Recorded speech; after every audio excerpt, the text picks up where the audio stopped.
रामराम डोंबिवलीकरांनो, समर्थ रामदासांनी वाचन संस्कृतीचे महत्त्व विशद करताना 400 वर्षापूर्वी म्हणून ठेवलं आहे की दिसा माझी काहीतरी ते लिहावे, प्रसंगी अखंडित वाचित जावे.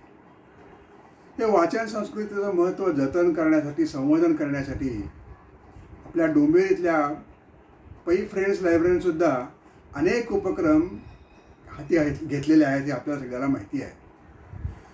मग ते पुस्तक आदान प्रदान असो, बुक स्ट्रीट असो, वाचन कट्टा असो, अनेक प्रकाशन समारंभ असो, ह्या सगळ्या उपक्रमाच्या द्वारे पै फ्रेंड्स लायब्ररीचे पुंडलिक पै वाचन संस्कृतीचे जतन आणि संवर्धन करण्याचा प्रयत्न सतत करीत असतात. यावर्षी त्यांनी आणखी एक नवीन उपक्रम यात जोडलेला आहे.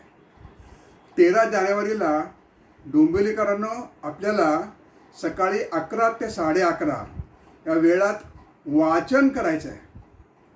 या उपक्रमाबद्दल जेव्हा त्यांनी मला कळवलं तेव्हा मी त्यांना लगेच कळवलं होतं की मी यात सहभागी आहे.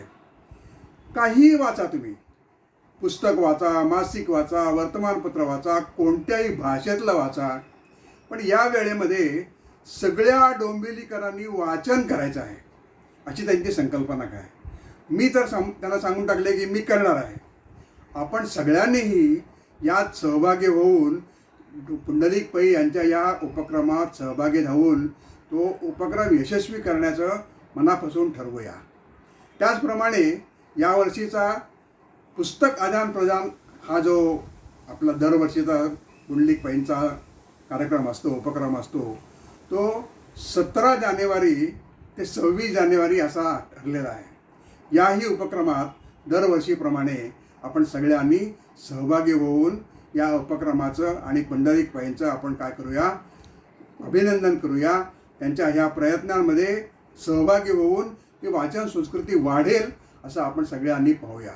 नमस्कार, राम राम.